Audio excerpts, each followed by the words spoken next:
এক মহিলা পোশাকে আশাকে, তিনি অত্যন্ত আধুনিক। তাকেও প্রশ্ন করেছে, আপনি কারে চান?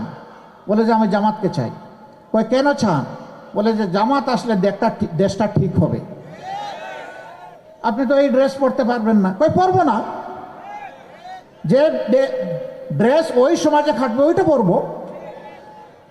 কয় তারপরে আপনি জামাতকে চান? বলে হ্যাঁ আমি জামাতকে চাই। কয় জামাতের কোন দিক ভালো লাগে? বলে যে পুরা জামাতকেই আমার ভালো লাগে। মায়েদের এই অভিব্যক্তি কারো কারো মগজ বিগড়ে দিয়েছে। ভাই ঠান্ডা থাকো, এখন তো শীতের দিনে, তো গরম কেন? এখন মাথা গরম করলে চৈত্র মাসে তোমাদের কি হবে?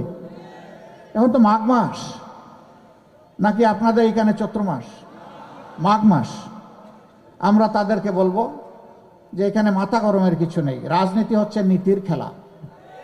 আপনার নীতি নিয়ে আপনি আসেন, আরেকজন তার নীতি নিয়ে এসেছে, জনগণের হাতে ছেড়ে দেন। জনগণ যাকে পছন্দ করবে গ্রহণ করে নেবে। আপনার তাকে সম্মান দেখাতে হবে, আমারও তাকে সম্মান দেখাতে হবে। আমরা আমাদের দেশবাসীর উপর যথেষ্ট আস্থা রাখি।